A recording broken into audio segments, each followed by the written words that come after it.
You're listening to the Alpha's love stories, romantic audiobooks that will make your heart race. Don't forget to subscribe for more enchanting love tales. Chapter 1. The river's embrace. The water wasn't just cold.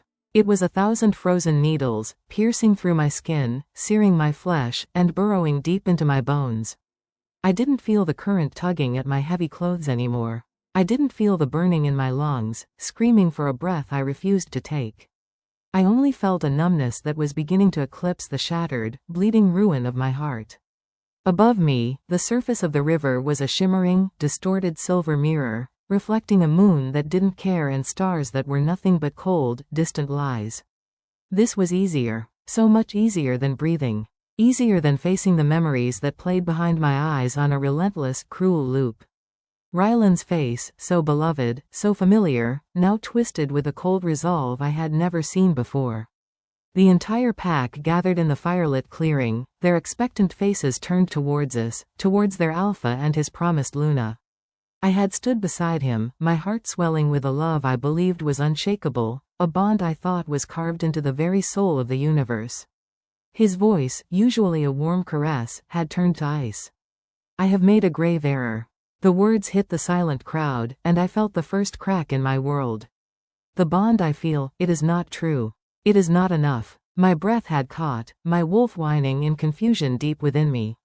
His eyes, the color of rich earth, met mine, and there was nothing in them. No love, no regret, just a hollow emptiness. Elara is insufficient. She lacks the strength, the lineage, to stand as Luna of this pack.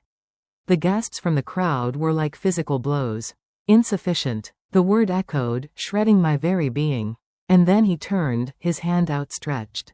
Towards my sister. Towards Serafina. My true destiny, he declared, his voice gaining a fervent, terrible strength, lies with Serafina. Her strength, her bloodline, it is what the pack needs for the future.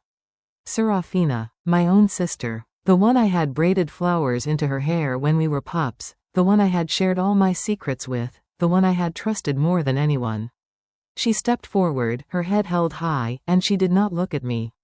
Not once. But I saw the corner of her mouth, the faintest, most fleeting tug of a smile. A smile of triumph. A smile that told me this was not a sudden revelation. This was a calculated, cruel execution. The ceremony of severance was a pain beyond any physical agony. It was as if a vital, living thread connecting my soul to Rylan's was not just cut, but ripped out with brutal, jagged claws.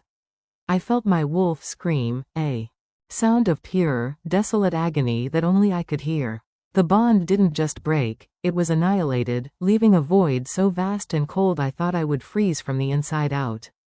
I didn't remember running. One moment I was standing in the center of a circle of pitying, shocked, and disdainful stares, and the next I was crashing through the dark forest, my human form clumsy and broken, driven only by the primal need to escape the source of my pain. My feet, torn and bleeding, had carried me to the one place that had always promised peace. The Silverveil River. I walked into the water without a second thought. The cold was a shock, then a blessing. It muted the screaming in my soul. I walked deeper, until the stones beneath my feet disappeared and the current wrapped around me, pulling me under. I didn't fight. I surrendered. I let the water fill my lungs, let the darkness at the edges of my vision creep inwards. This was the end. The pain would finally stop. The betrayal would no longer matter. I would become nothing, and nothing could never hurt again. But then, a force. An impossible, undeniable force. A hand, like forged iron, closed around my arm. It was not gentle. It was an absolute refusal. It hauled me upwards with a power that defied the river's greedy pull. My head broke the surface, and I choked, my body convulsing, fighting for the air it desperately needed, but my mind still screamed to reject. No, let me go. Please, let me go. I was dragged, coughing and retching river water, onto the rocky bank. My body was a trembling, frozen leaf, racked with sobs that felt like they were tearing my insides apart. I wept for Rylan. I wept for Serafina. I wept for the life, the future, the love that had been stolen from me in a single, public evisceration. Strong arms, impossibly warm, wrapped around me. They didn't try to shush me or offer empty words. They simply held me. They anchored my shattered pieces as I fell completely apart. I was lifted, cradled against a chest so broad and solid it felt like a fortress, and carried away from the river's song of oblivion. And as consciousness faded, swallowed by exhaustion and hypothermia, I heard a voice, deep and resonant, like thunder over distant mountains, whisper a single word into my sodden hair. Found. Chapter 2. The Fortress of Embers. The first sensation was warmth. A deep, penetrating warmth that felt alien and almost painful after the absolute cold of the river.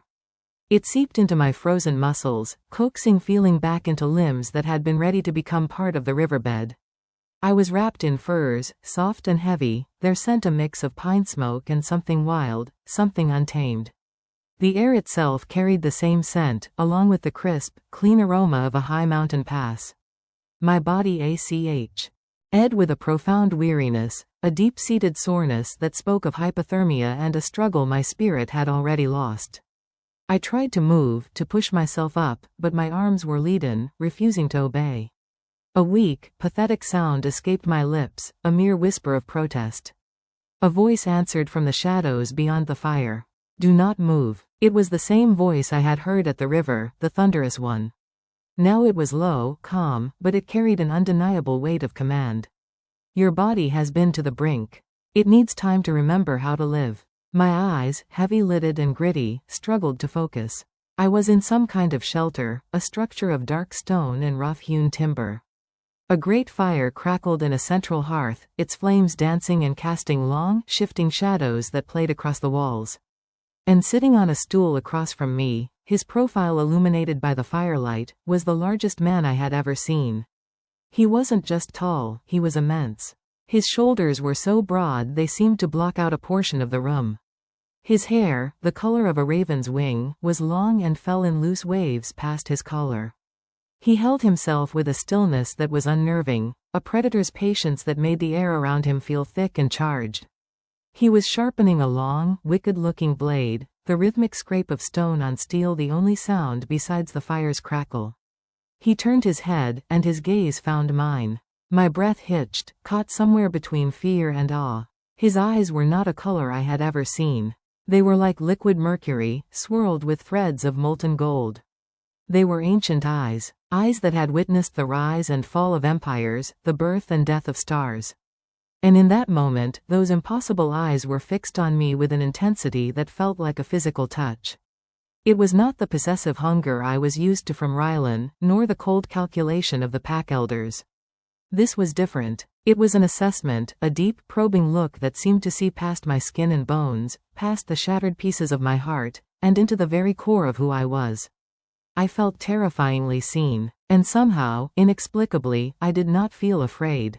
Who are you? My voice was a ragged, hoarse thing, torn from a throat raw with river water and tears.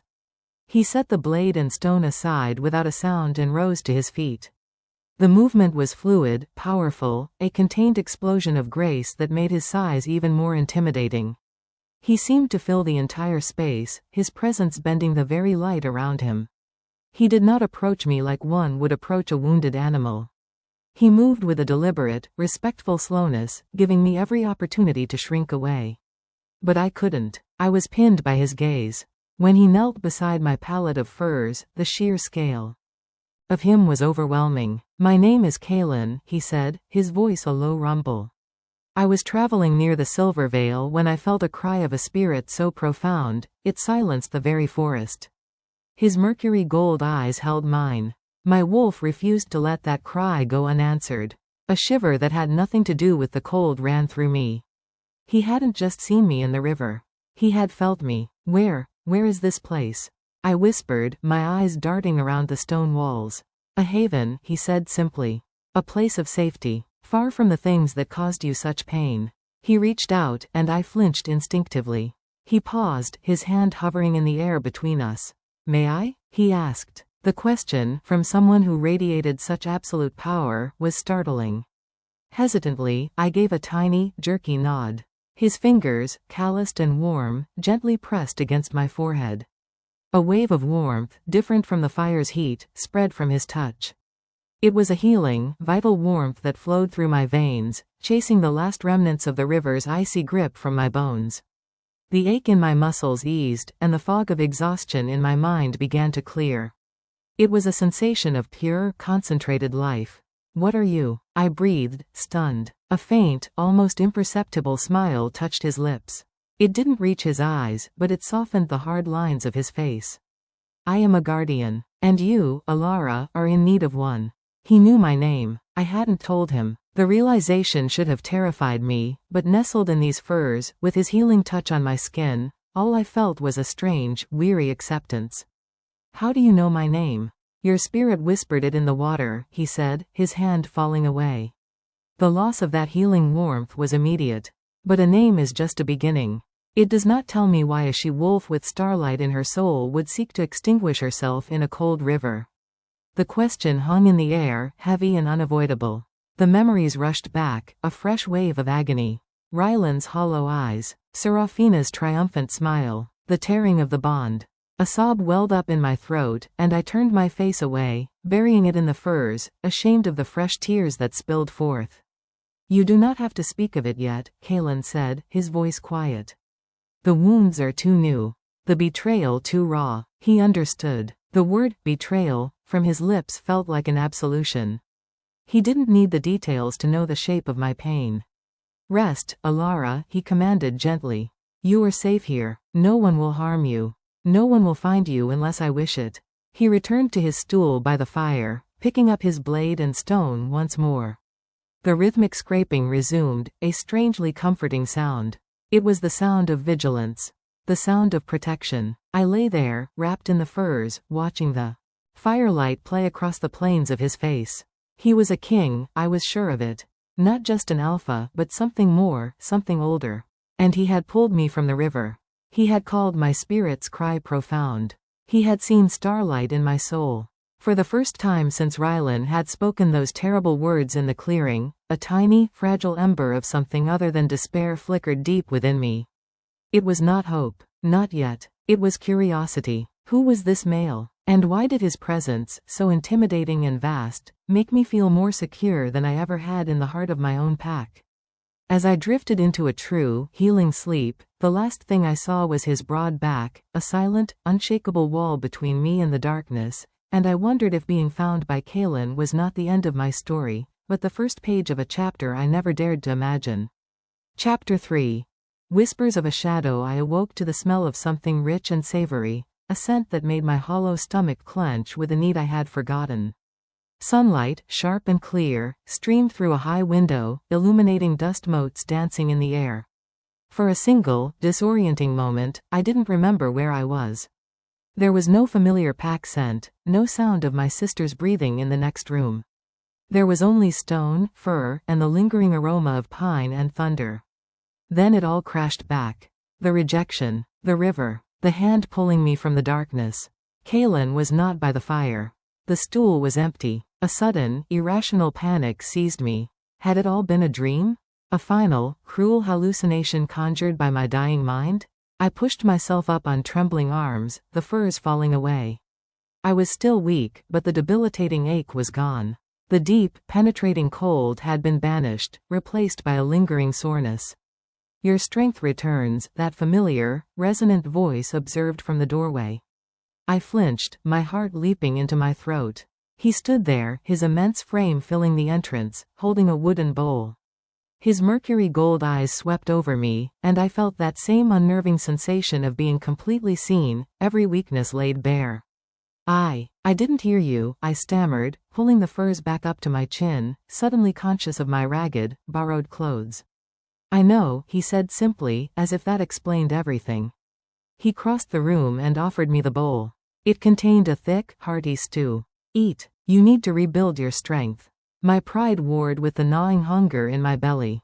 Pride lost. I took the bowl, my fingers brushing against his.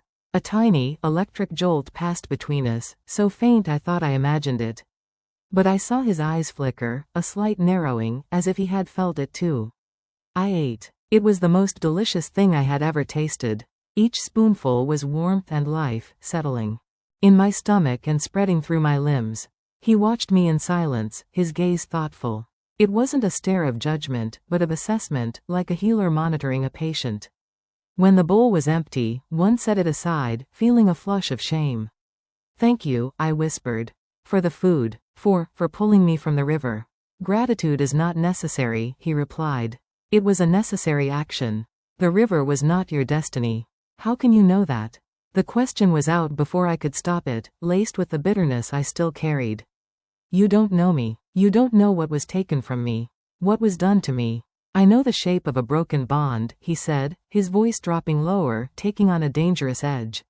"I felt its jagged edges tearing at your spirit. I know the scent of betrayal. It is a unique poison, one I have encountered before." His words stunned me into silence. He spoke of it not as a personal tragedy, but as a recognizable weapon. You have?" He nodded once, a sharp, decisive movement. "It is a blight. A sickness that does not originate from the hearts of weak-willed alphas or ambitious sisters." He rose and walked to the fire, staring into the flames as if he could see visions in their heart. "There is a shadow moving through the packs. An ancient malice that feeds on discord. It twists loyalties, amplifies ambitions, and severs the most sacred bonds. It seeks to break our kind from within." A cold dread, different from the river's chill, began to creep up my spine. "What are you saying? That Rylan, that my sister, they were influenced by some shadow?" "I am saying that the perfect, calculated cruelty of your rejection bears the hallmark of something far older and more cunning than a simple change of heart," Kaelen said, turning those ancient eyes back to me. "The pack you came from, has there been strangeness? Unexplained sickness among the weaker wolves? A shift in the behavior of the elders? A new, aggressive ambition?" My mind raced, scrambling to piece together fragments I had ignored. Rylan had become more withdrawn in the weeks leading up to the rejection, spending long hours in council with the stern-faced elders. There had been whispers of a new, stricter way of thinking, a need to purge the pack of weakness. I had dismissed it as the growing pains of a new alpha.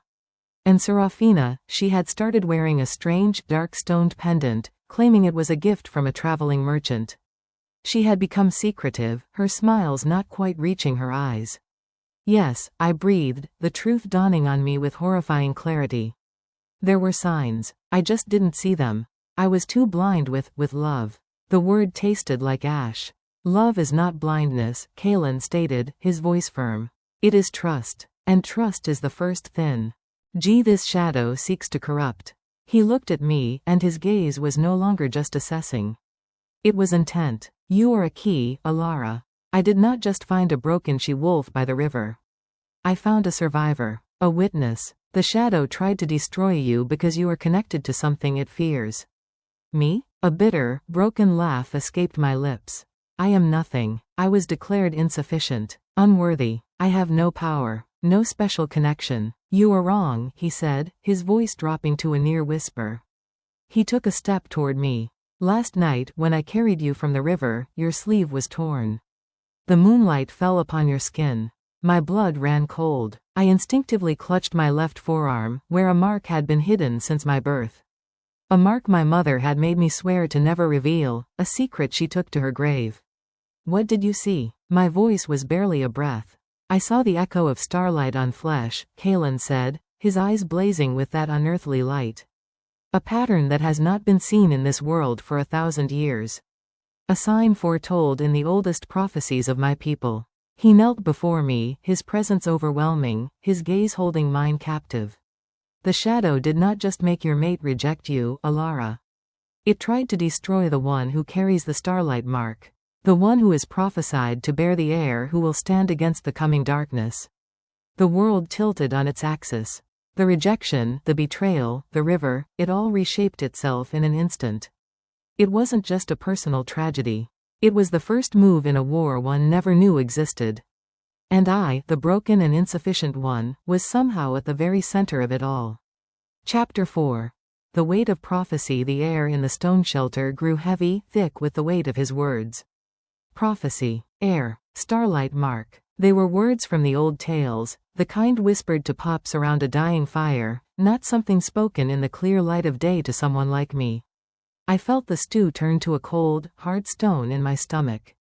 This was a mistake. He had to be mistaken. "No," I whispered, shaking my head, my grip on my forearm so tight my knuckles turned white. You're wrong. This is just a birthmark. A coincidence. My mother never said, she never spoke of prophecies. Kaelen did not move from where he knelt. His immense patience was its own kind of force. What did she say, Elara? What did she tell you about the mark that appears only under the light of the moon and stars? A memory, long buried and cherished, surfaced through the fog of my pain. My mother's gentle hands, her voice soft and urgent. This is our secret, my little star. The world is not always a safe place for beautiful, unique things. Hide this. Keep it safe. It is a piece of the sky you carry with you, a reminder that you are destined for more than this pack can ever offer you. I had thought it was just a mother's love, a fanciful notion. I never imagined it was a warning. She told me to hide it, I confessed, my voice trembling. She said it was a piece of the sky. She said I was destined for more. The words felt like a betrayal of her secret, but the truth was tumbling out now, unstoppable. Kaelen's gaze softened infinitesimally. Your mother was wise. She knew the old stories. She sought to protect you. He finally rose, his movement breaking the intense spell between us. He paced slowly before the fire, a caged king. The legend is ancient, passed down only among the oldest of the Lycan lines. It speaks of a time when the veil between our world and the realm of shadows grows thin. A time of great turmoil, when bonds will break and trust will turn to poison. He paused, his back to me. The prophecy tells of a she-wolf, born not of a royal Lycan bloodline, but blessed by the cosmos herself. She will bear the Starlight Mark, a sigil of pure celestial energy. She will be targeted by the shadow, for she is the only one who can bear a child of unparalleled power. An heir who will not just rule, but who will cleanse. A living weapon of light. I felt dizzy. The room seemed to spin. An heir. A child. My child. The concept was so far removed from the shattered remains of my life that I could barely grasp it. My future, the one with Rylan and a family, had been ripped away. Now this stranger was speaking of a different future, a terrifying, monumental one. You're saying, my child, would be this heir? The words felt foreign on my tongue.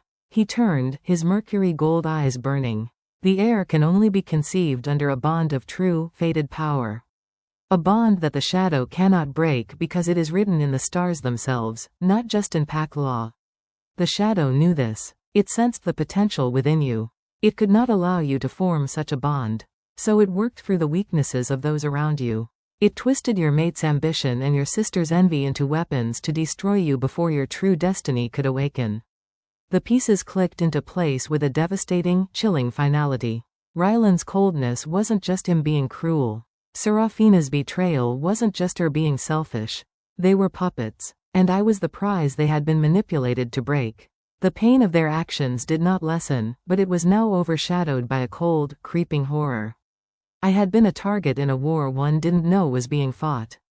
Why you? I asked, a new fear taking root. Why did you come to the river? Are you part of this prophecy too? A profound silence filled the room. He looked at me, and for the first time, I saw something in his eyes that was not ancient power or regal authority. It was a raw, undeniable truth. My wolf recognized you, he said, his voice low and gravelly, as if the admission was being torn from him. The moment I felt your despair from leagues away, it was not just pity that drove me. It was a call, a pull I have not felt in all my centuries of existence. The prophecy speaks of the Starlight Queen and the Lycan King. I am Kaelen, last of the Stormborn line, king of the Lycan realm. And when I pulled you from that river, I was not just saving a life. I was answering a call I had long given up hope of ever hearing. The truth of it slammed into me, not as a romantic declaration, but as a cosmic, unchangeable fact. A fated mate. The concept was a myth, a fairy tale. Ordinary pack bonds were strong, but they were of this world. A fated bond was said to be of the universe itself. Unbreakable, inevitable. And he was saying that was us. No, I breathed, scrambling back on the furs until my back hit the cold stone wall. No, that's impossible. I was just rejected. My bond was severed. I am broken. I can't be anyone's fated mate. The bond you had was a pale imitation, Kaelen said, his voice unwavering. A shadow compared to the sun. What was severed was a thread. What exists between us is a chain of starlight. You cannot break what was never truly formed with another. He took a single step toward me, not in threat, but in certainty. The shadow tried to break you to prevent this. It failed. You survived. And now, the war begins in earnest. They will know you live. They will come for you. I stared at him, my heart pounding a frantic, terrified rhythm against my ribs. The simple, crushing pain of betrayal was now gone, replaced by a towering, terrifying destiny. I was no longer just Elara, the rejected she-wolf. I was a prize, a pawn, a key. I was the one with the Starlight Mark. And the most powerful Lycan in existence was telling me I was his fated queen. The weight of it was crushing. It was too much. Far too much. I can't, I whispered, tears of overwhelm and fear filling my eyes. I can't do this. I'm not a queen. I'm not a savior. I just wanted to be loved. I just wanted a life. Kaelen's expression did not change, but his voice softened into something that was almost gentle. I know. And that is what makes you worthy of it.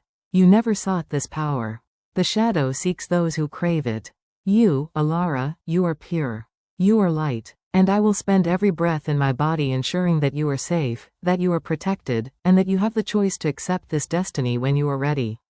He did not try to touch me. He did not try to convince me further. He simply stood there, a king offering his protection not to a prophesied queen, but to a frightened, broken woman who carried a piece of the sky on her skin. And in that moment, huddled against the wall, terrified of the future he described, I realized a terrifying truth. The river had been an escape from a painful past. But Kaelen was offering a path into a dangerous, unimaginable future. And for the first time since I had walked into the water, the will to live, to fight, to understand, began to flicker more strongly than the desire to fade away. Chapter 5.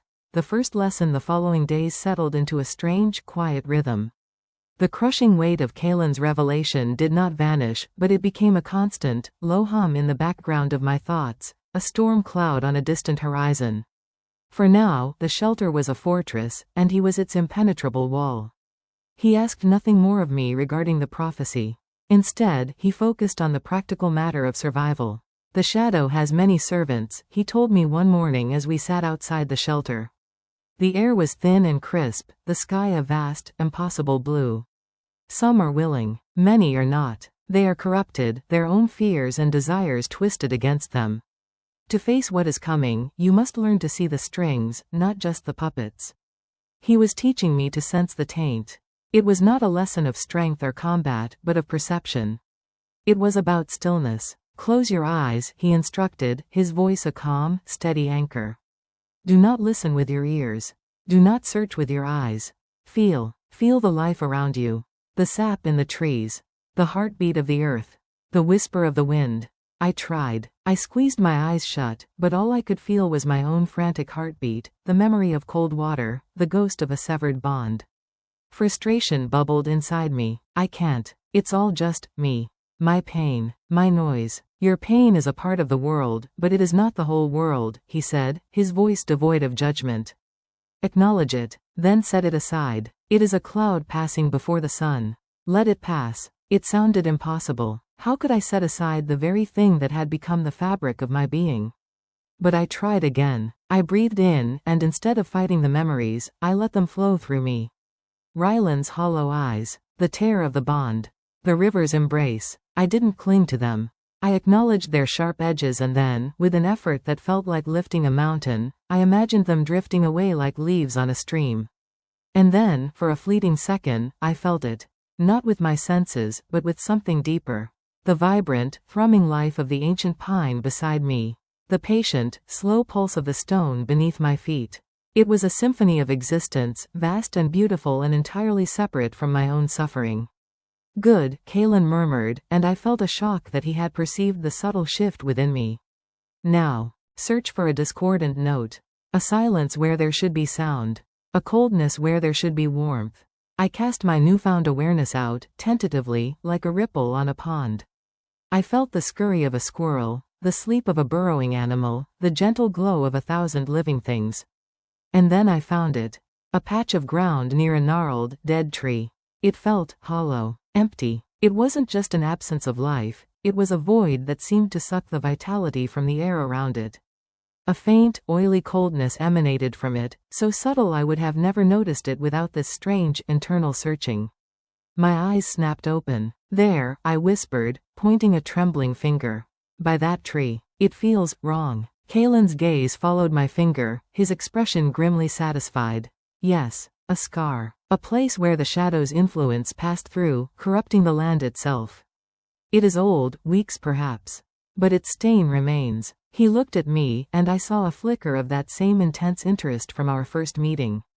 You felt it quickly. Faster than I anticipated. Your connection to celestial energy makes you sensitive to its opposite. A strange, fragile sense of accomplishment bloomed in my chest. It was the first thing I had done right, the first skill I had learned since my world ended. It wasn't about being a Luna or a queen. It was about seeing the hidden truth of the world. Could this be in my old pack? This emptiness? Undoubtedly, he said, his voice turning hard. It would have settled there like a fog, influencing the weak-minded and amplifying the ambitions of those already predisposed to darkness. Your alpha, Rylan, he would have been a prime target. His desire for a strong pack, his fear of appearing weak, the shadow would have feasted on such thoughts, twisting them into a weapon. The thought of Rylan, not as a monster, but as a victim, was a complicated, painful knot in my stomach. It didn't excuse his actions. The cruelty was his own. But it explained the cold, unnatural finality of it. He hadn't just fallen out of love, he had been poisoned. Can it be healed? I asked, looking at the dead patch of earth. The land? The people? The land, in time, with enough light, Kaelen said. The people, that is a more difficult question. The corruption must be rooted out, the influence severed. It is a painful process. Some never recover. That night, as the stars emerged, pinpricks of fierce light in the velvet darkness, I found myself standing in a clear patch outside the shelter. I rolled up the sleeve of my borrowed tunic, exposing my left forearm to the heavens. I held my breath. At first, there was nothing. Just my own pale skin in the moonlight. And then, as if answering a silent call, a soft, silver light began to emanate from within. A pattern, intricate and beautiful, like a constellation I had never seen, bloomed across my skin. It was the Starlight Mark. It didn't burn or hurt. It simply was. A part of me, as natural as my own heartbeat. I heard a soft intake of breath behind me. Kaelen stood in the doorway, watching. His face was etched with a look of such profound, reverent awe that it stole my breath. He wasn't looking at a weapon or a key to a prophecy. In that moment, he was looking at something he found beautiful. It is the constellation of the Lost Queen, he said, his voice hushed. A pattern forgotten by most, but remembered by the stars themselves. The Lost Queen? I asked, unable to look away from the soft glow on my arm. A story for another night, he said, his gaze lifting from my arm to my eyes. The lesson for today is this: you are not broken, Elara. You were being prepared. Your sensitivity, your pain, it has honed you. It has made you able to feel what others cannot. That is not a weakness. It is your first and greatest strength. He turned and went back inside, leaving me alone under the starlit sky. I looked at the mark on my arm, then at the vast, cold, beautiful universe above. The shadow had tried to use my pain to destroy me. But Kaelen was teaching me to use that same sensitivity as a shield, as a weapon. The little ember of curiosity within me grew warmer, brighter. I was no longer just a victim. I was a student. And for the first time, I was genuinely, fiercely, eager to learn. Chapter 6. The ghost of the mountain. The days began to blend, each one marked not by the sun's passage, but by the deepening of this strange, new awareness. Kaelen was a patient, if demanding, teacher. Our lessons in sensing the shadow's taint continued, and the world around me was no longer just trees and stone, but a living tapestry of energy. I could feel the vibrant green pulse of a sprouting seed, the weary, ancient hum of the mountain itself, and the cold, silent voids where the shadow had left its scar. It was during one of these exercises, my consciousness cast wide like a net, that I felt something entirely new. It wasn't the oily wrongness of the shadow. This was different. It was a resonance, a faint, melodic hum that seemed to echo the starlight on my own skin. It was coming from deeper within the mountain, a place Kaelen had pointedly told me was unstable and off-limits. The pull was irresistible. It felt like a forgotten song, one my soul knew the words to but my mind had long since buried. That afternoon, while Kaelen was scouting the perimeter, a necessary ritual he performed with a silent, relentless diligence, I found my feet carrying me away from the shelter, toward the source of that haunting melody. The entrance was a narrow fissure in the rock, almost completely hidden by a curtain of thick, thorny vines. It looked exactly like the kind of place one should avoid. But the call from within was a siren's song, promising answers to questions I hadn't even formed. Pushing the vines aside, I slipped into the darkness. The air inside was cool and dry, smelling of old stone and something else, something clean and metallic, like the air after a lightning strike. A faint, natural light filtered down from cracks high above, illuminating a cavern that took my breath away. It was not a rough, natural cave. The walls were smooth, carved with intricate runes that pulsed with a soft, silvery light. In the center of the cavern stood a massive, crystalline structure, clear as water, and from within it emanated that beautiful, resonant hum. I approached slowly, my heart hammering against my ribs. This was no natural formation. This was a place of power. A sanctuary. As I drew closer, the runes on the walls glowed brighter, reacting to my presence. The hum from the crystal intensified, weaving itself into a voice that was not a sound, but a feeling directly imprinted on my mind. At last, the Starlight Bearer has come. I froze, my breath catching in my throat. Who's there? I am an echo, a memory held in stone. I was Alia, mate to Kaelen's forefather. The voice was gentle, feminine, and held an immense, weary sadness. I was the first to carry the mark you bear. The first lost queen. The lost queen. The name Kaelen had spoken under the stars. My eyes widened as I stared at the crystal. It was not empty. Deep within its heart, I could now make out the faint, shimmering outline of a female form, ethereal and beautiful, her head crowned with starlight. You're a ghost? A memory given form by the heartstone, the voice corrected. I remained, waiting, to warn my descendant, and to guide my successor. The prophecy did not begin with you, child. It began with me, and it was my failure that set this darkness loose. A cold dread trickled down my spine. Your failure? The shadow came for my son, the heir. It sought to corrupt him in the cradle. To save him, I poured all of my light, all of my essence, into the heartstone, creating a shield around our kingdom. It saved him. It saved them all. But it trapped me here, and it left the shield incomplete. A crack remained, and through that crack, the very malice I sought to contain has been slowly seeping into the world for centuries. Her sorrow was a tangible weight in the air. It learned from its failure. It learned to work through corruption, not confrontation. It learned to break bonds before they could be forged. The truth was a devastating blow. The shadow that had destroyed my life wasn't some random evil. It was a consequence of a queen's sack. Rive, a love so great it had created a flaw in the world's defenses. My pain was a ripple from a stone cast 1,000 years ago. Kaelen, he doesn't know you're here, does he? The heartstone calls only to its own. To the Starlight Mark. Kaelen is a storm, a force of pure, untamed power. He cannot hear its subtle song. He only knows the legends. He does not know the full truth of his own lineage, or the price I paid. Her voice grew more urgent. You must be stronger than I was, Elara. You must be wiser. The shadow will not try to take your child by force. It will try to make you believe the child should not exist. It will use your pain, your fear, your feelings of inadequacy, as its weapons. It will make you reject your own destiny. Tears welled in my eyes. She was describing the very thoughts that had haunted me since Kaelen's revelation. That I was insufficient. That I was a mistake. That this grand destiny was for someone else. How'd I fight that? My voice was a broken whisper. You do not fight the doubt. Her voice softened, becoming a gentle caress in my mind. You acknowledge it. You accept that it is a part of you, born from your wounds. And then you must choose, every moment of every day, to trust the light instead.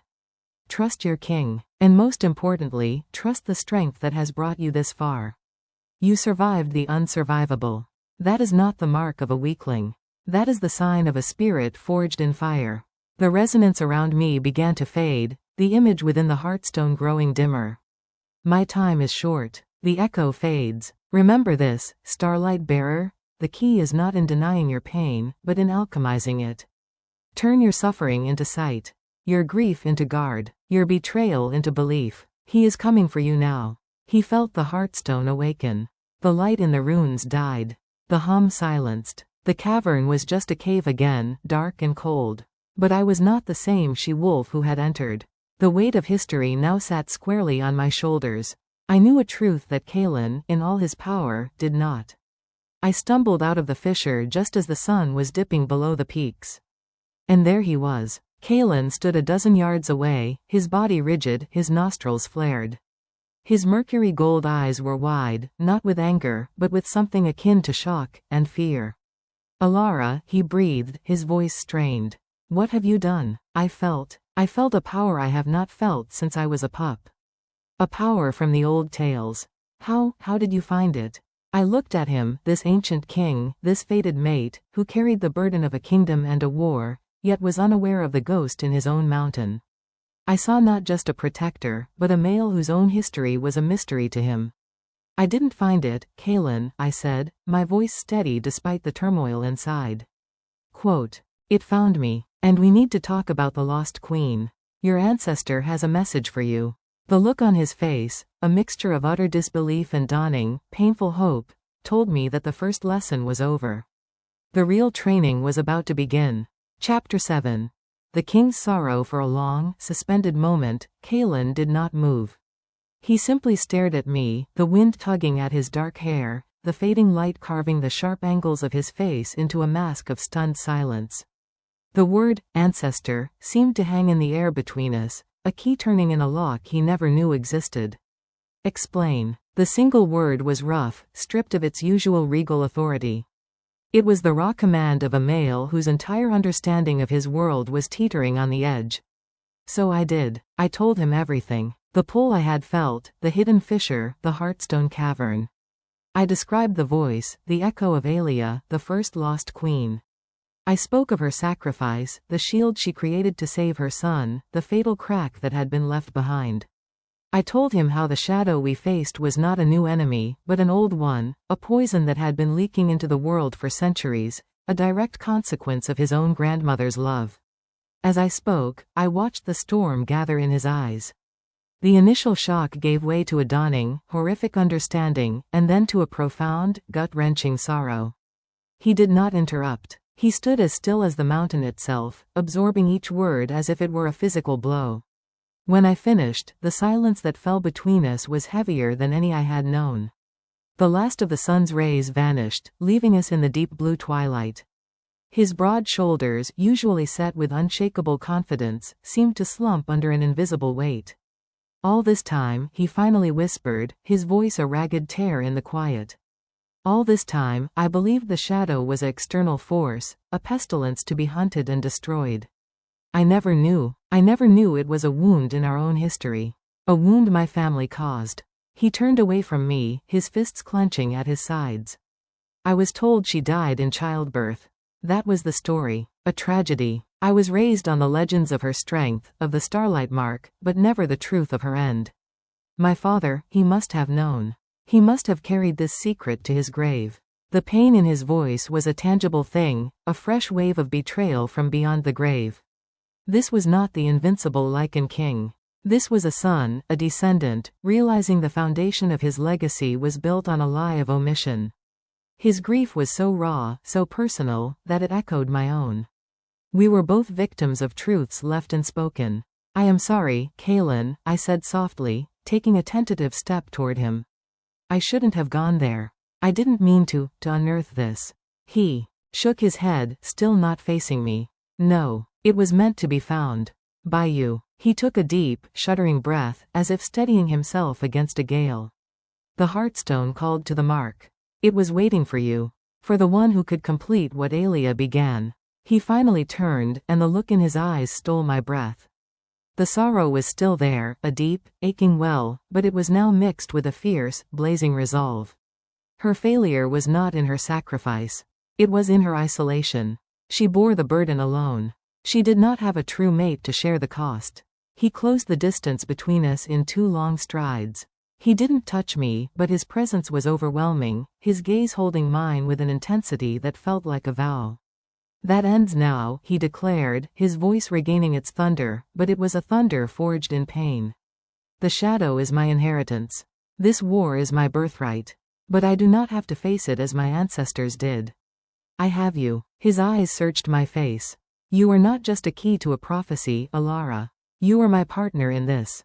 Your pain, your sensitivity, your ability to see what I cannot, it is the other half of my strength. My power is a hammer. Yours is a scalpel. We need both to heal this wound. His words did not feel like a burden being placed upon me. They felt like an invitation. An acknowledgement. He was not asking me to stand behind him, but to stand beside him. He was sharing his sorrow, his legacy, his war. I'm scared, I admitted, the truth tumbling out. I'm scared of this shadow.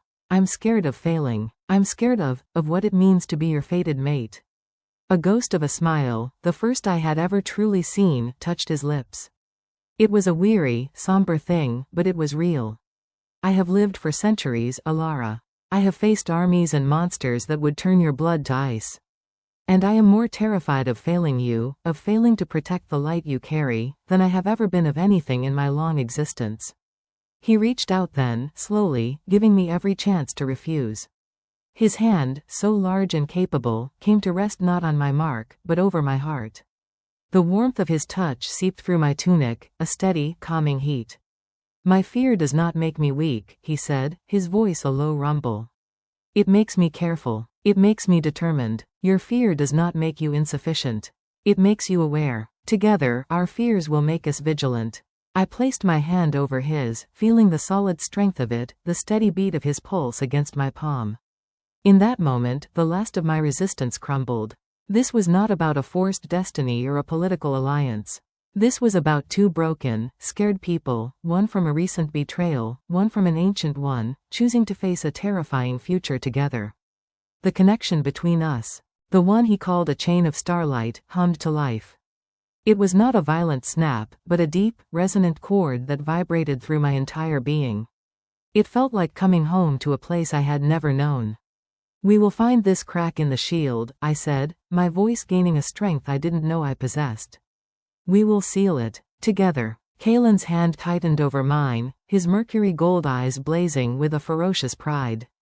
Together, he vowed. And under the emerging stars, the Lycan King and the Starlight Bearer forged a new pact, not of royalty and prophecy, but of two souls, united by a shared sorrow and a shared purpose, ready to rewrite the ending of an ancient, tragic tale. Chapter 8. The howling cipher. The atmosphere in the stone shelter had transformed. The weight of Kaelen's sorrow was still present, a solemn new layer in the space between us, but it was no longer a barrier. It had become a foundation. We were allies now, bound by a shared truth and a common enemy.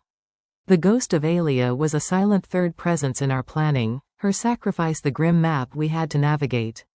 The Heartstone is more than an echo, Kaelen mused the next morning, his gaze distant as he pored over a set of ancient, hidebound journals he had retrieved from a hidden compartment in the wall. They were the personal logs of his father, and now he was reading them with new, heartbreaking context. It is a focal point of celestial energy. If Alia used it to power the shield, then the crack, the flaw, must be a place where that energy is thin or corrupted. He looked at me, his eyes alight with a new, sharp focus. You felt the shadow's scars on the land. Could you feel the flow of energy from the Heartstone? Could you trace its paths? I closed my eyes, calling back the memory of the cavern. The beautiful, resonant hum. The way the runes had glowed in response to my mark. It wasn't a single path, I said slowly, feeling my way through the memory. It was like a web. A net of light cast over the realm, with the Heartstone at its center. I concentrated, visualizing the silvery threads of energy I had perceived. But in one direction, northwest, the threads felt frayed. The hum there was dissonant, like a string out of tune. Kaelen's breath caught. He unrolled a large, crackling parchment onto the rough-hewn table. It was a map, but unlike any I had ever seen. It was not drawn with ink, but with subtle, shimmering pigments that seemed to move in the light. It showed the Lycan realm not as mountains and rivers, but as swirling currents of power. Ley lines, he called them. "Show me," he commanded, his voice tight with anticipation. I leaned over the map, my finger hovering above the parchment. I let my newfound sensitivity guide me, my Starlight Mark tingling faintly. My finger drifted northwest from a central, brilliantly glowing point that I knew represented the Heartstone Mountain. It moved over canyons and frozen peaks, until it stopped over a region marked by a symbol of a shattered spire. "The Howling Canyons," Kaelen breathed, his expression grim. "A place of chaotic winds and lost echoes. It is a dead zone, shunned by all. The ley lines there are broken, tangled, poisoned." He looked from the map to me, a look of profound respect in his eyes. "You have confirmed in a moment what my scholars have debated for decades. The crack is there." But knowing the general location was not enough. The Howling Canyons were a vast, treacherous maze. We needed a precise destination. "It's more than that," I said, my intuition flaring. "The map, it's not just a picture. It's a song." Kaelen stared at me. "A song?" "The pigments," I said, my finger tracing the shimmering lines. "They don't just move, they resonate. I can feel it. It's a melody, and the dissonance in the canyons, it's a wrong note." I closed my eyes again, letting the visual map fade and focusing only on the subtle, celestial music it emitted. I hummed the steady, powerful theme of the Heartstone's central power. Then, I sought the discordant note in the northwest. It was a jagged, broken rhythm, a silent scream woven into the symphony. As I focused on that broken rhythm, something miraculous happened. The pigments on the map directly under my fingertips began to shift and realign. The swirling lines of power in the canyon region pulled back, like a tide receding, to reveal a hidden, intricate pattern beneath. It was a series of concentric circles and angular runes, a lock waiting for a key. Kaelen watched, utterly transfixed, as the hidden cipher revealed itself. "The Howling Cipher," he whispered, reverence in his tone. "It is a legend. A map within the map, said to be unlockable only by the one who could hear the song of the stars. My father searched for this his entire life." The revealed cipher now showed a specific path through the canyons, a route that twisted and turned, avoiding areas pulsing with dark energy and leading directly to a single, sharp point, a needle of rock labeled, "The Silent Spire." "That is the source of the crack," Kaelen said, his finger landing on the spire. "The flaw in Alia's shield. The shadow's point of entry." He looked at me, his awe palpable. "You didn't just find the location, Elara. You have given us the path. You have given us a chance." A thrill, both exhilarating and terrifying, shot through me. This was no longer an abstract lesson. This was a mission. Our first real step into the war. "We have to go there," I said, my voice steady despite the fear coiling in my stomach. "We have to seal it." Kaelen nodded, his expression turning to that of a general. "It will be dangerous. The canyons are a physical and spiritual trial. The shadow will be strongest there. It will know we are coming. It will throw everything it has at us to stop the breach from being closed." He began rolling up the map, his movements efficient and decisive. "We leave at first light. We travel light and fast.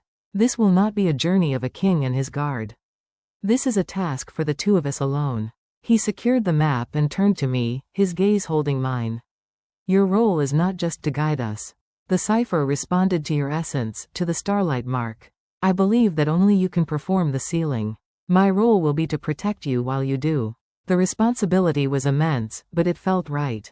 It felt like the purpose Alia had spoken of. I was not a warrior to wield a sword, but a weaver to mend a tear in the fabric of our world. As we prepared to leave the safety of the shelter, I felt no desire to look back at the river, at the past. My eyes were fixed ahead, on the treacherous path to the Howling Canyons. I had a king by my side, a ghost's blessing in my heart, and a song of starlight to guide my way.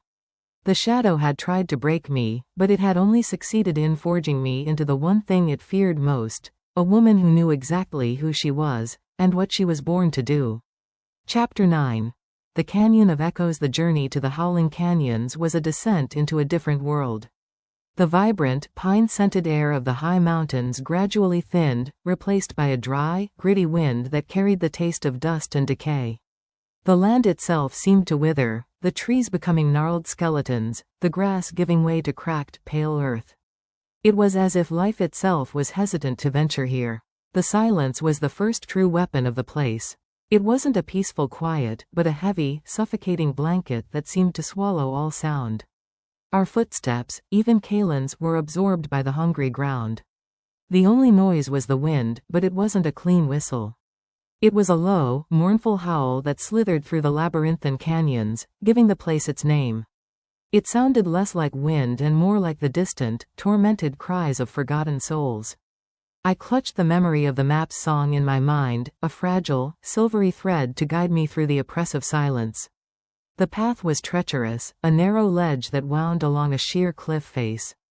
Below, a river of jagged rocks waited, a stark reminder of the cost of a single misstep. Kaelen moved like a shadow ahead of me, his senses stretched to their limits. His presence was my anchor, a solid, warm reality in this cold, dead place. He would occasionally stop, his hand raised in a silent command, and we would stand frozen as he scanned the path. Ahead, his mercury gold eyes missing nothing. "This is a place of lost things," he murmured, his voice barely a whisper, yet it was the loudest sound for miles. "Lost travelers, lost hopes. The echoes do not just carry sound here. They carry emotion. Be careful what you listen to." I soon learned what he meant. As we moved deeper, the howling wind began to form words. At first, they were indistinct, chaotic whispers. But then, a voice, clear and heartbreakingly familiar, slithered into my ear. "Insufficient." I flinched, my foot skidding on loose gravel. Kaelen's hand shot out, steadying me instantly. His concerned gaze asked the question his voice did not. "It's nothing," I whispered, but my heart was hammering. It was Rylan's voice. Or a perfect, cruel imitation of it. The wind continued its assault. "Did you truly believe a king would want you? A broken thing, pulled from a river? He pities you, that is all." I squeezed my eyes shut, trying to block it out, to focus on the starlight melody in my mind. But the echo was insidious, weaving itself around my deepest insecurities. "Your own sister saw your worthlessness. She took what was yours because you were not strong enough to hold it." Tears pricked at my eyes. The pain was as fresh as if it had happened yesterday. The shadow wasn't attacking with claws and teeth. It was attacking with my own memories, my own grief. "Elara." Kaelen's voice cut through the phantom taunts, firm and real. "They are echoes. They have no power unless you give it to them. Your pain is real, but the voice using it is a lie. Remember the truth." I looked at him, at the absolute certainty in his eyes. He believed in me. When everyone else, including myself, had seen insufficiency, he had seen starlight. I took a deep, shuddering breath, and instead of fighting the voices, I did as Alia had instructed. I acknowledged them. Yes, I feel this pain. Yes, I was betrayed. And then, with every ounce of will I possessed, I let the memory drift past me, a leaf on the stream of my consciousness. The mocking voice faded, replaced by the simple, mournful howl of the wind. I had faced the first test, and I had not broken. Kaelen gave a slow, approving nod. "Good. Your light is stronger than its darkness." We pressed on, the path descending into the very heart of the canyons. The air grew colder, and a familiar, oily wrongness began to permeate the atmosphere. The shadow's taint was thicker here, a fog that clung to the spirit. I could feel it trying to seep into my pores, to whisper new doubts, to reopen old wounds. But I was ready. I held onto the image of the heartstone, the feel of Kaelen's hand over my heart, the melody of the map. I was a vessel of light in a place of echoes, and I would not be extinguished. As we rounded a sharp bend, the path opened into a vast, circular amphitheater of stone. And in the center, rising like a broken bone from the earth, was a needle of black rock. The silent spire. It pulsed with a visible, dark energy, and the air around it was utterly, profoundly silent. The howling wind did not touch it. It was a void, the source of the crack. We had reached our destination. But as we stood at the edge of the amphitheater, a new sound replaced the wind. A low, guttural growl, multiplied a dozen times over. From the shadows of the surrounding rocks, pairs of glowing, crimson eyes began to appear. Wolves, but wrong. Their forms were twisted, their fur patchy and stained with the same oily darkness that emanated from the spire. They were the shadow's guardians, creatures of pure malice, and they had been waiting for us. The first test was over. The second was about to begin. Chapter 10. the silent spire, the growls were not just sounds, they were physical vibrations that crawled over my skin, a chorus of pure hatred. The corrupted wolves emerged from the shadows, their movements jerky and unnatural. Saliva, thick and black, dripped from their muzzles, sizzling where it hit the stone. Their eyes held no intelligence, only a mindless hunger to destroy the light they sensed in us. Kaelen shifted in a blur of motion and power. One moment he was the stoic king beside me, the next he was a creature of myth and nightmare. His Lycan form was immense, larger than any wolf I had ever seen, his fur the color of a stormy sky and his eyes blazing with that same mercury gold fire. He placed himself between me and the advancing horde, a living, breathing fortress.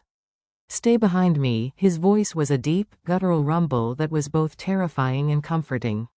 "Your fight is with the spire. Mine is with these abominations." The first wave of corrupted wolves launched themselves at him. Kaelen met them with a fury that shook the very ground. He was a whirlwind of claws and fangs, a master of combat whose every move was efficient and lethal. The sound of snapping bones and pained yelps filled the dead air, a stark contrast to the spire's oppressive silence. But for every one he felled, two more seemed to take its place. They were endless, a tide of darkness pouring from the cracks in the world. I could only watch, my heart in my throat, as he fought for me, for us, for the entire realm. I felt useless, a fragile thing cowering behind a shield. But then I remembered my purpose. The spire. I had to reach the spire. "I need to get closer," I shouted over the din of the battle. Kaelen let out a roar that momentarily stunned the creatures. He carved a path through them, a temporary corridor of chaos and death. "Go, now." I didn't hesitate. I ran, my feet slipping on the gravel. My lungs burning with the tainted air. The silent spire loomed before me, a monolith of pure wrongness. As I got closer, the silence became absolute, a pressure that threatened to crush my eardrums. The oily darkness clung to me, whispering not with voices now, but with a feeling of absolute despair. It whispered that I would fail, that Kaelen would fall, that my light was a pathetic spark against an infinite night. I stumbled to my knees at the base of the spire. The black rock was cold, so cold it felt like it was stealing the warmth from my soul. I placed my hands against it, and a jolt of pure agony shot up my arms. It was the pain of the realm, the pain of centuries of corruption, flooding into me. I cried out, wanting to pull away, to retreat from this overwhelming suffering. But I couldn't. I saw Kaelen, a bastion of strength, still fighting, still holding the line against an impossible tide. I saw the ghost of Elara, her sacrifice. I saw all the lives that had been twisted and broken by this crack in the world. This was my purpose. I pushed back against the agony. I focused on the starlight within me. I rolled up my sleeve, exposing the mark on my forearm. Even in the shadow of the spire, it began to glow, a defiant, soft silver in the overwhelming darkness. "What do I do?" I whispered, pouring my will into the rock. "How'd I seal it?" The answer did not come as words, but as an instinct. The same instinct that had guided me to the Heartstone, that had unlocked the map. This was not about force. It was about harmony. The crack was a dissonant note, and I was the musician who had to restore the melody. I closed my eyes, blocking out the battle, the silence, the despair. I found the song of the Heartstone in my mind, the beautiful, resonant hum from the cavern. I held it in my heart, and I began to pour that melody into the spire.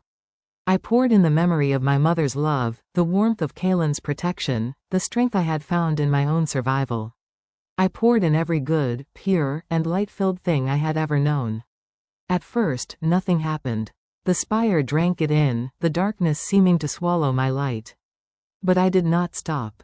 I was a vessel, and I would pour out every last drop of starlight I possessed. Then, a tiny, hairline fracture of silver appeared on the black surface of the spire where my hands were pressed. A single, pure note rang out in the absolute silence, so clear and beautiful it brought tears to my eyes. The spire shuddered. The corrupted wolves howled in unison, not in attack, but in pain and confusion. The darkness around them seemed to waver. I poured more of my light, my essence, into the fracture.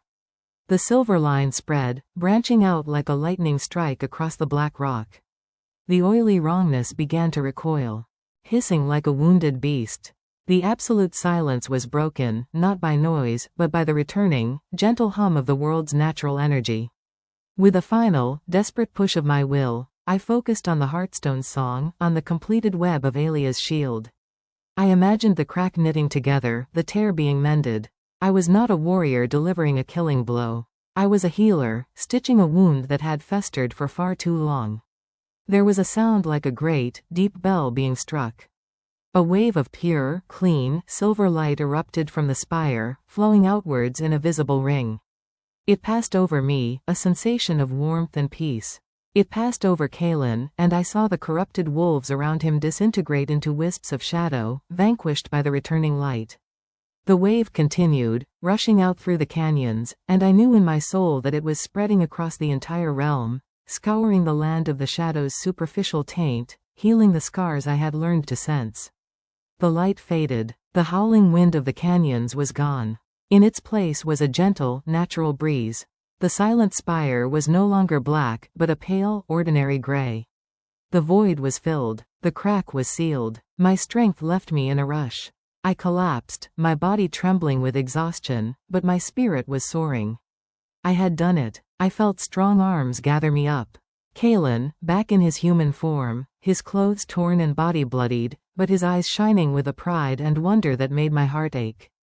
"You did it, Elara," he whispered, holding me close. "You healed it." As I looked out at the now peaceful canyon, I knew the war was not over. The shadow itself still existed, but its main gateway into our world was closed. We had won a crucial battle, and we had won it together. Chapter 11. The aftermath. The return journey from the howling canyons was like walking into a new world. The oppressive silence was gone, replaced by the gentle whisper of the wind and the distant, hopeful song of a bird. The land itself seemed to breathe a sigh of relief. The oily taint that had clung to the air was scrubbed clean, replaced by the crisp, pure scent of stone and sky. I could feel the ley lines, those rivers of celestial energy, flowing freely now, their music a harmonious hum where before there had been a jarring dissonance. But the true cost of our victory was written on my own body. A deep, soul-deep exhaustion had taken root in my bones. Using the Starlight Mark, pouring my very essence into sealing the crack, had drained me in a way the river's cold never could. I moved slowly, leaning on Kaelen for support, my steps heavy and deliberate. Yet, within this profound weariness, there was a core of unshakable peace. I had been used, and I had been useful. There was a world of difference between the two. Kaelen was vigilant, his arm a solid brace around me, his eyes constantly scanning the renewed landscape. He had sustained injuries in the battle, deep claw marks that should have been debilitating, but his Lycan regeneration was already knitting the flesh together. His focus, however, was entirely on me. "The realm feels it," he said, his voice a low, satisfied rumble. "The balance is restored. The shadow's constant, whispering pressure is gone. Packs who have lived under that subtle influence for generations will feel a clarity they have not known in centuries." A thought, cold and sharp, pierced my fatigue. My old pack, Rylan, Serafina, what will happen to them now? Kaelen's expression grew solemn. The shadow's influence was a crutch for the weak and a weapon for the ambitious. With it gone, the structures it propped up will become unstable. The compulsion that clouded Rylan's judgment will have lifted. He will be left with the bare, unvarnished truth of his actions. I tried to imagine it. Rylan, waking from the shadow's dream, realizing with stark clarity that he had publicly rejected his mate for her sister. The shame, the horror. And Serafina, her dark ambitions no longer amplified by an ancient malice, left with only her own envy. The thought brought no satisfaction, only a weary sadness. They were victims, too, in their own way. But they had made choices, and now they would have to live with the consequences, free from the excuse of outside influence. As we neared the edges of the healed territory, a strange sensation began to bloom within me. A fluttering, gentle and insistent, deep in my abdomen. At first, I dismissed it as a remnant of exhaustion, a phantom tremor. But it persisted, a soft, rhythmic pulse that felt entirely separate from the beat of my own heart. It felt like a second star, igniting within the constellation of my own being. I stopped walking, my hand moving instinctively to my stomach. My breath caught. Kaelen stopped immediately, his gaze sharp with concern. Elara? What is it? Are you in pain? I looked up at him, my eyes wide, the truth dawning on me with a terrifying, glorious certainty. It wasn't just the sealing of the crack that had required a fusion of our essences, the king's power and the starlight's grace. The prophecy that Elia had spoken of, the heir who would stand against the darkness, the conditions had been met. The true, fated bond had been acknowledged and tested in fire. The shadow had tried to prevent this very moment. Tears, not of sorrow, but of overwhelming awe, filled my eyes. Kaelen, I whispered, my voice trembling with an emotion too vast to name. He knelt before me, his hands coming to rest on my shoulders, his mercury gold eyes searching mine with an intensity that saw Eve. Writhing. Tell me. The heir, I breathed. The one from the prophecy. I can feel it. It's here. For a moment, he was utterly still, a statue carved from shock and wonder. Then, a light brighter than any I had ever seen ignited in his eyes. It was a look of such fierce, triumphant, and reverent joy that it stole the air from my lungs. He didn't speak. He simply gathered me into his arms, holding me with a tenderness that felt more powerful than any display of strength. His face was buried in my hair, and I felt the shuddering breath he took. When he finally pulled back, his eyes were shimmering. Elia's legacy, he whispered, his voice thick with emotion. The child born not of a broken bond, but of a mended world. A child of starlight and storm. His hand came to rest over mine on my stomach, his touch impossibly gentle. This changes everything. The weight of his words settled over me. The shadow was weakened, not destroyed. It had tried to prevent the heir's conception. Now that it had failed, it would come for us with a fury we had not yet seen. This child was not just our future, it was the ultimate prize in a war that was far from over.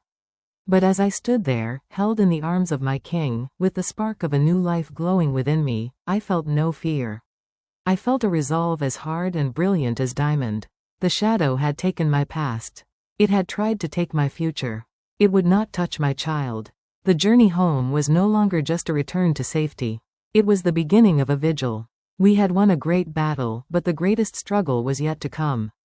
And we would face it not as a king and a prophesied queen, but as a mother and a father, guarding the most precious light in all the world. Chapter 12. A crown of starlight. The Lycan capital was not what I had expected. It was not a fortress of grim, grey stone, but a city carved into the living heart of a mountain range, its towers reaching for the sky like crystalline spears. As we approached, the very air hummed with power, a clean, sharp energy that was the complete opposite of the shadow's taint. This was Kaelen's seat of power, the heart of the storm. My exhaustion had been joined by a new, profound sensitivity. Every sound was sharper, every light brighter. The tiny spark of life within me seemed to amplify my connection to the world, making me acutely aware of the thousands of Lycan eyes that turned to watch our arrival. Whispers trailed in our wake, a river of curiosity and speculation. They saw their king, returned bloodied and weary, but with a new, protective light in his eyes. And they saw me, a stranger, pale and clinging to his arm, my foreign scent marking me as an outsider. I felt their judgment, their silent questions. Who was this weak-looking she-wolf, worthy of their king's devote? Ion? The old insecurities, the ghost of Rylan's voice, whispered that I did not belong here. But then I would feel the gentle flutter within, a reminder of the life I carried, and Kaelen's hand would tighten on mine, a silent vow. I was not the same she-wolf who had walked into the river. I had faced the shadow and won. I would face this court. We were ushered into the throne room, a vast cavern illuminated by shafts of sunlight that fell from openings high above, catching on veins of crystal in the walls that glittered like embedded stars. The room was filled with the most powerful Lycans in the realm, elders with faces like weathered stone, warriors with scars mapping their loyalty, and elegant females whose eyes held the sharpness of polished daggers. At the far end, on a dais carved from a single, massive piece of obsidian, sat two empty thrones. Kaelen did not lead me to the side. He did not present me as a guest or a companion. He walked me directly to the center of the room, before the assembled court, and the murmuring ceased instantly. The weight of their collective gaze was a physical pressure. Members of the court, Kaelen's voice rang out, clear and absolute, needing no shout to command the immense space. For centuries, we have lived under a subtle blight, a shadow that twisted loyalties and poisoned bonds. We fought its symptoms but never knew its source. He paused, his gaze sweeping over the crowd. That ends now. I have journeyed to the howling canyons and faced the heart of this corruption. The crack in the ancient shield, the flaw left by Queen Alia's sacrifice, has been sealed. A wave of shocked whispers rippled through the hall. This was news they had not expected. But I did not do this alone, Kaelen continued, his voice softening as he looked down at me. This was the work of Elara, the she-wolf you see beside me. She is the bearer of the Starlight Mark, the one foretold in the oldest prophecies. It was her light, her strength, that healed the wound in our world. He turned to face me fully, taking both my hands in his. His mercury gold eyes held mine, and in them, I saw not a king addressing his subject, but a soul acknowledging its other half. But more than that, he announced, his voice now filled with a resonance that shook the very crystals in the walls. She is my fated mate. The other half of my soul. The true queen of the Lycan realm. The silence that followed was deafening. I saw disbelief, shock, and in some eyes, a dawning acceptance. But in others, I saw resentment and cold calculation. An elder with silver hair and eyes like chips of ice stepped forward. My king, his voice was like grinding stone. This is a momentous claim. The Starlight Mark is a legend. A fated mate bond has not been seen in 1,000 years. And this female, she comes from a common pack, one known to have fallen to the very shadow you speak of. How can we be sure? Where is the proof? Before Kaelen could answer, I felt a surge of energy from within. The child, our heir, seemed to respond to the challenge, to the doubt in the air. The starlight mark on my forearm began to glow, not with a faint silver light, but with a brilliant, celestial radiance that illuminated the entire throne room. The crystals in the walls blazed in response, casting dancing prisms of light across the stunned faces of the court. I didn't need to speak. The light was my testimony. The mark was my proof. And then, from a side chamber, a very old, stooped she-wolf emerged, supported by a staff. She was the royal historian, the keeper of their oldest lore. Her milky eyes were fixed on my glowing arm, and tears streamed down her wrinkled face. It is true, she croaked, her voice filled with awe. The constellation of the lost queen. I have only ever seen it in the ancient texts. The starlight bearer has returned. The king speaks the truth. The opposition crumbled in the face of her revered confirmation. The elder with the icy eyes bowed his head, stepping back into the crowd. Kaelen led me up the dais steps. He did not pick up a physical crown. Instead, he turned to face the court, his hand resting on my shoulder. Let there be no doubt, he declared. Elara is my queen, my consort, my equal in every way. Her word is my word. Her protection is the realm's protection. To challenge her is to challenge the very destiny that has saved us all. As he spoke, the light from my mark and the crystals above seemed to gather, swirling around my head in a cascade of shimmering energy. It settled into a subtle, ethereal coronet of pure light, a crown of starlight that rested upon my brow. It was not a symbol of metal and jewels, but of power and purpose. I looked out at the sea of faces, now showing respect, if not yet love. The journey ahead would be long. The shadow was still out there, and it would now see my crown as the ultimate target. But as I stood beside Kaelen, with our child growing within me and a crown of light upon my head, I knew I was home. I was no longer Elara, the rejected. I was Elara, the queen. And I was ready. Chapter 13. The Shadow's Revenge. The crown of starlight was not a weight, but a presence. It hummed against my brow, a constant, gentle reminder of my new reality. Life within the crystalline city was a whirlwind of learning names, understanding customs, and navigating the intricate politics of a court that watched my every move. The initial shock had faded, replaced by a wary acceptance. I was their queen, but I was yet to be trusted. The gentle flutter within me was growing stronger, a secret. Joy I shared only with Kaelen in the quiet of our chambers. It was our beacon, the reason for everything we did. We had increased the guards, reinforced the ancient wards around the city, and Kaelen's most trusted scouts were constantly patrolling the borders, searching for any sign of the Shadow's retaliation. We expected an army. We expected a monstrous creature of darkness to slam against our gates. We were prepared for a storm. We were not prepared for a whisper. It began subtly. A trusted member of the kitchen staff, a she-wolf who had always greeted me with a warm smile, was found weeping in the larder, convinced her mate was secretly planning to abandon her. A seasoned warrior, unshakable in battle, began having violent nightmares that left him trembling and paranoid during the day. A rift formed between two council members who had been allies for decades, their disagreements turning venomous and personal overnight. It was not a physical attack. It was a poison in the water. The shadow, weakened, its main gateway closed, was no longer trying to break down our walls. It was seeping through the cracks in our spirits. Kaelen's face grew grimmer with each report. It is manipulating their fears, he said, his voice low with frustration.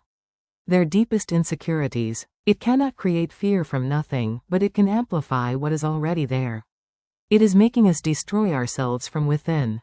Then, the whisper found a more potent weapon. Me. I was in the royal gardens, trying to find a moment of peace, when a young page, his face pale and his hands shaking, approached me. He held out a small, rolled scroll.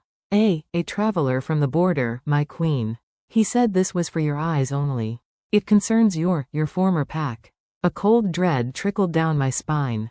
I took the scroll and unrolled it. The script was elegant, precise, and utterly cruel.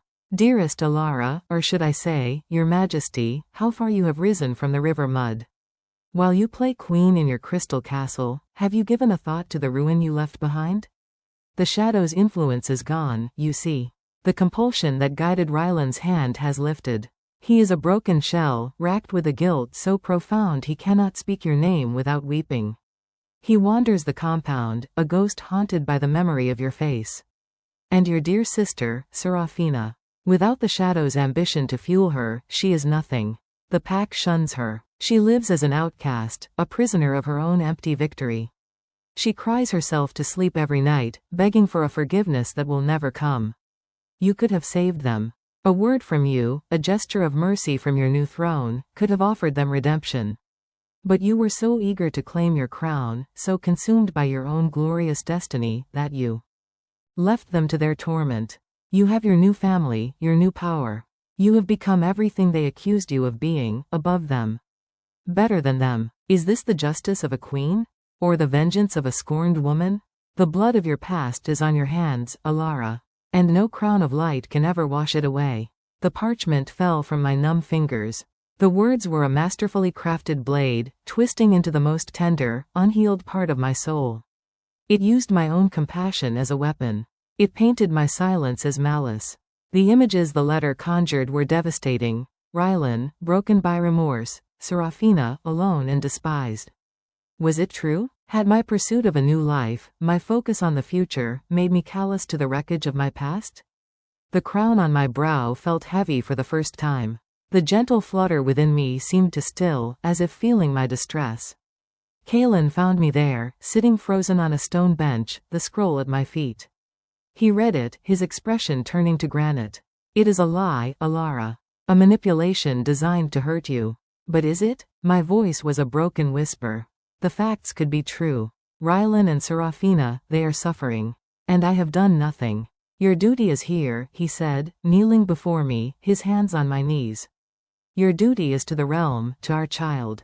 Involving yourself in the affairs of a pack that cast you out would be seen as weakness.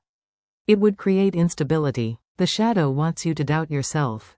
It wants you to leave the safety of these walls, to make an emotional, reckless decision. He was right. I knew he was right. But the guilt was a sickening weight in my stomach. The letter had found its mark. The shadow's revenge was not to attack the queen, but to torment the woman. To make me question my own heart, to poison my happiness with the bitter acid of regret. That night, I couldn't sleep. The words of the letter played over and over in my mind. I saw Rylan's hollow eyes, not from rejection, but from guilt. I saw Serafina's triumphant smile twisted into a mask of despair. The shadow was showing me their suffering and telling me I was its cause. I stood on the balcony, looking out at the starlit city. The crown of light was faintly visible on my reflection in the glass. I had faced the silent spire. I had stood before a skeptical court. But this attack from within, using my own empathy against me, this was a battle I didn't know how to fight. The shadow had learned. It knew it could not break me with force, so it was trying to break me with grief.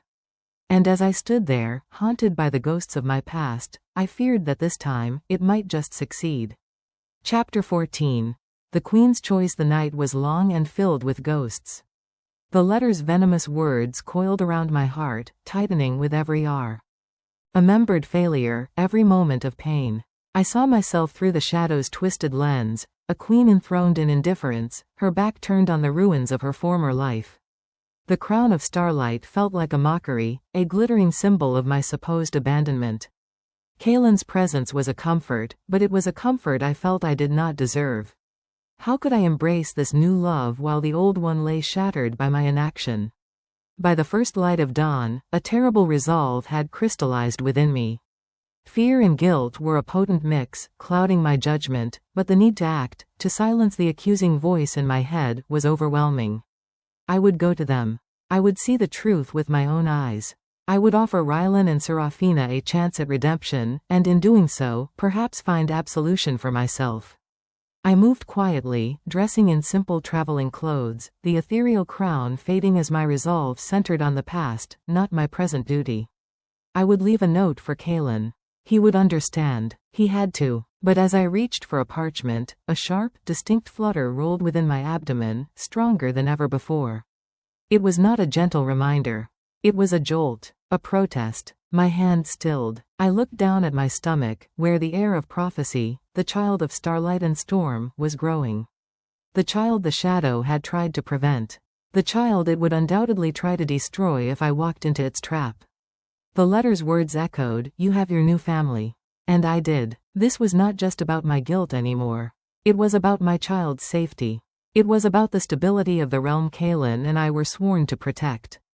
Leaving the safety of the capital, driven by a manipulated emotion, would be the most reckless kind of selfishness. It would be playing directly into the shadow's hands. The shadow did not want me to save Rylan and Serafina.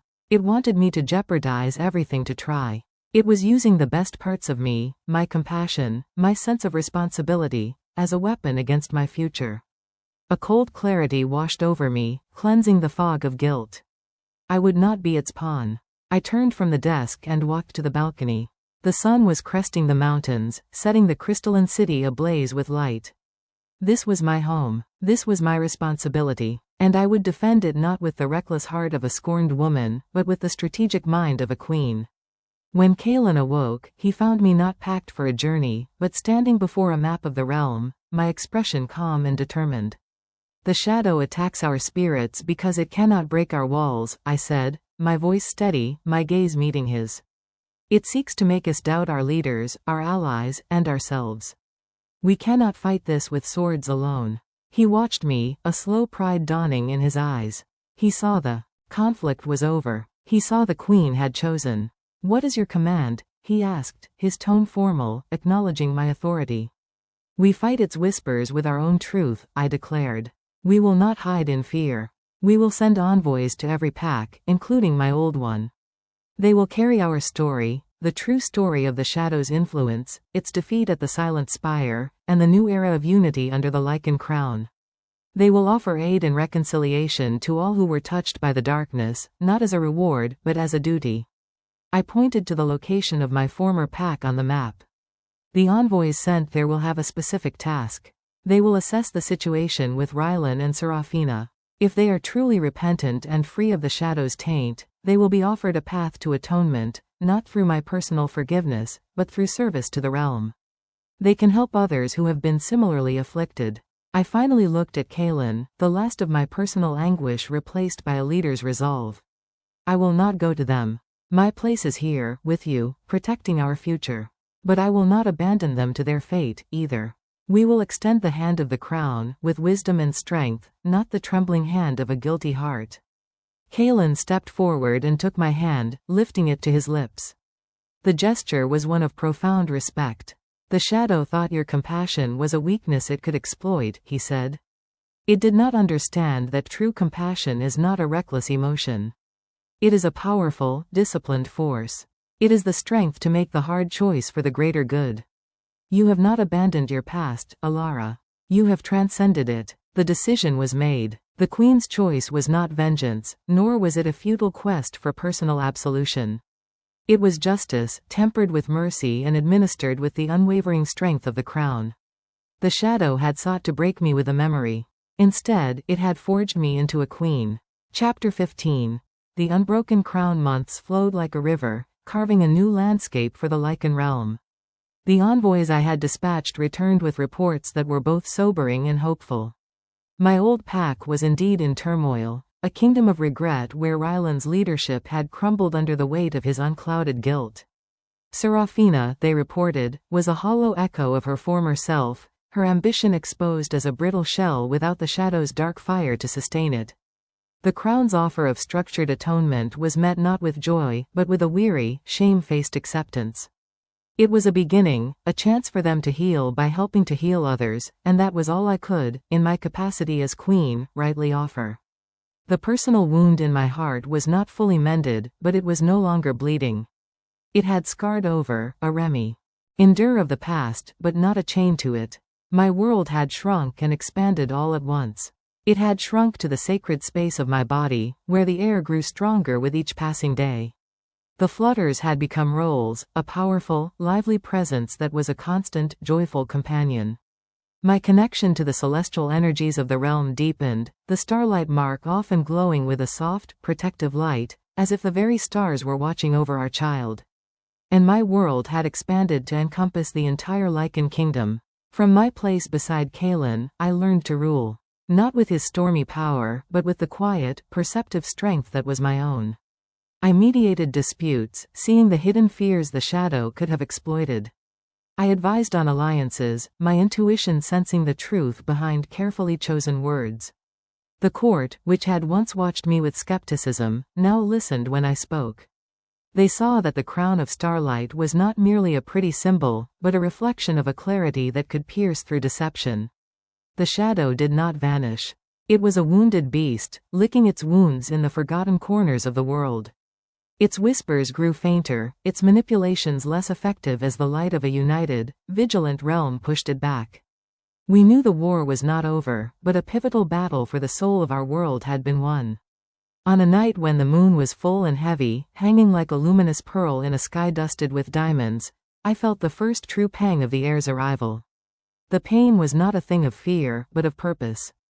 In the sacred chambers, surrounded by the most trusted healers and with Kaelen's hand firmly in mine, our child entered the world. It was a daughter. She did not cry out, but simply breathed, her eyes opening to reveal orbs of pure, liquid mercury, swirled with threads of starlight gold. Her father's ancient power and my celestial blessing merged into one. On her tiny shoulder, a single, perfect star-shaped mark shimmered against her skin. Kaelen looked from our daughter to me, and the love in his eyes was a force that could have moved mountains. Alia, he whispered, the name both an honor to the past and a hope for the future. Weeks later, we stood once more by the Silverveil River. The water that had once promised oblivion now reflected a sky ablaze with the colors of a peaceful sunset. I held Alia in my arms, swaddled in soft furs, her unusual eyes wide and calm as she looked at the world. Kaelen stood beside us, a silent, steadfast guardian. He did not need to swear new vows, his presence was a perpetual promise. I looked at the river, no longer seeing the cold embrace of death, but the beginning of the path that had led me here. To him, to her, to myself. Sometimes, I said softly, my voice steady and sure, the worst moment of your life is not an ending. It is the moment the universe intervenes, not to punish you, but to save you. To reroute you to the destiny you were always meant to walk. I looked down at my daughter, then at the king who was my mate, my partner, my love. The shadow believed it could break me with betrayal. It believed it could shatter me with guilt. But it only succeeded in teaching me my own strength. It showed me that my worth was never determined by the love I was denied, but by the love I choose to give, and the love I have the courage to accept. The crown of starlight was not visible on my brow, but I felt its presence more than ever. It was not a mark of a title given, but of a spirit tested and unbroken. It was woven from resilience, from compassion, from the choice to live when death seemed easier. Kaelen's hand found mine, his touch as familiar and vital as my own heartbeat. Together, we turned our backs on the river and looked toward the glowing lights of our city, our home. The past was a closed chapter. The future, with all its challenges and joys, was a story we would write together. The Lycan King had found a crying she-wolf by the river, but the queen she became had saved herself. And in doing so, she had saved us all.